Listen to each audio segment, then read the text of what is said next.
livro aqui é a Cota do Dia. Eu vou falar pessoal também do YouTube, né? O livro A Cota do Dia, ele está aqui, ó, um guia para se viver mais.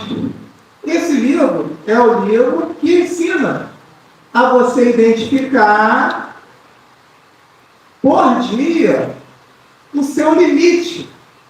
Para todo dia que a gente vive, existe uma cota. O que é a cota do dia? Por que a gente escolheu não é a cota? Para cada dia que a gente vive, existe um limite para gastar de pensamento, movimento e emoção. Ou seja, não pode pensar demais, não pode se movimentar demais e não pode se emocionar demais. Porque o demais gasta, tem um limite certo. E aí, quando você respeita o limite proposto pela cota do dia, você preserva a tua essência da vida que está armazenada no rim para você viver mais. E aí você só vai gastar a energia do dia. Então, o livro A Cota do Dia fala sobre isso. Um outro livro aqui,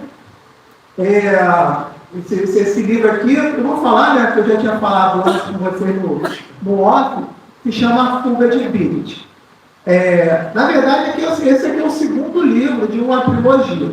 Mas como eu não tenho mais o primeiro livro está sendo vendido pela editora Biblioteca 24 Horas, quem quiser entrar na internet, tudo bem. Mas, uma pessoa que tiver interesse pelo livro, existe uma história por trás antes. Então, eu quero fazer um resumo muito rápido da história por trás antes. É a história de uma criança que nasce no Tibete e a mãe morre no parto. E aí, essa criança é adotada no orfanato, e nesse orfanato, as pessoas desse orfanato identificam que essa criança tinha um brilho diferente, uma coisa boa, uma energia, uma coisa que estava contagiando positivamente as pessoas que estavam vivendo um momento de depressão no Tibete. Porque essa criança nasceu justamente no período que o Dalai Lama foi exilado para a Índia, no período que a China invadiu o Tibete. Nesse período que a China invadiu o Tibete, essa população não sabia sequer se o Dalai Lama estava vivo, porque no Tibete, com a China dominando, ninguém tinha acesso à informação externa. Então, o que acontece? Isso chamou a atenção dos monges de um mosteiro tibetano chamado Gyantse. Esse mosteiro, inclusive, existe. O mosteiro de Gyantse enviou os monges para avaliar essa criança. Que criança é essa? E eles suspeitaram que essa criança pudesse ser a reencarnação do próprio Dalai Lama. Porque não sabiam se o Dalai Lama estava vivo. E aí eles chamaram o Pache Lama, que é a pessoa responsável para avaliar se a criança é reencarnação do Dalai Lama. O Pache Lama avaliou a criança e percebeu que ele não era a reencarnação do Dalai Lama. O Dalai Lama estava vivo na Índia, o local que ele se exilou. Então, o que fazer com essa criança? Mesmo assim, o mosteiro resolveu adotar, porque existia um clima de muita depressão no mosteiro com a saída do Dalai Lama. E essa criança, durante todo o transcorrer do livro, eu descrevo o quanto ela preencheu emocionalmente todas as pessoas, não só do mosteiro, mas como da cidade, que ele saía do mosteiro, ele se relacionava com as pessoas.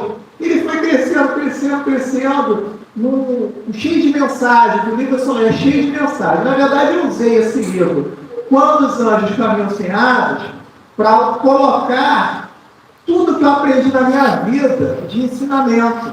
Sabe quando você aprende, e vai recheando o livro com as coisas que aprendeu?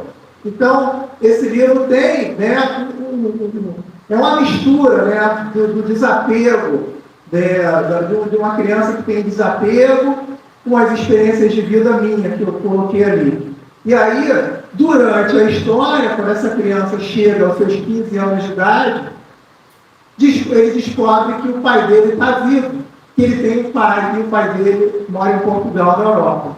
E dali em diante, ele se planeja para fugir do Tibete, porque não se pode ir embora do Tibete sair do governo chinês assim. Então, só tinha um jeito de sair do Tibete, que é arriscando a vida, saindo sozinho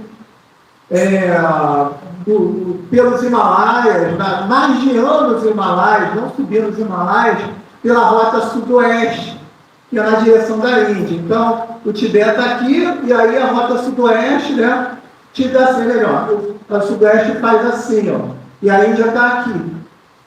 Então, o livro acaba com a criança, no ano novo, se despedindo do mosteiro de madrugada e saindo, dando a entender que ele estava indo embora.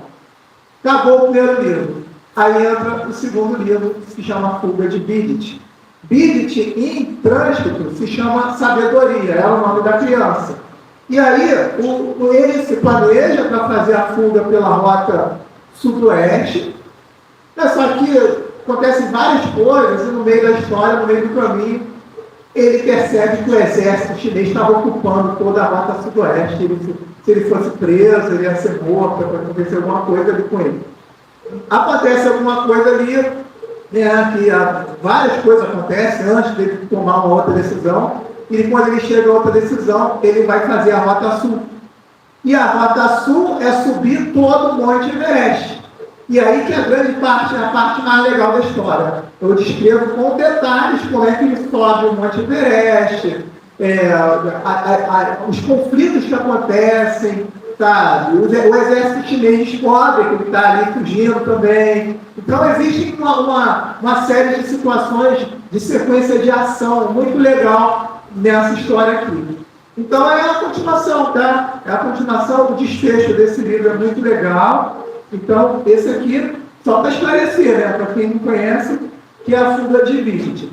É um personagem que ele tem tudo a ver até com essa palestra, porque ele domina a arte do Kung Fu também. Ele tem um mestre que ensina para ele Kung Fu, ele ensina respiração, medicina chinesa, tem Yin Yang nos livros, sabe? Tudo que eu falo aqui está embutido também nessa história.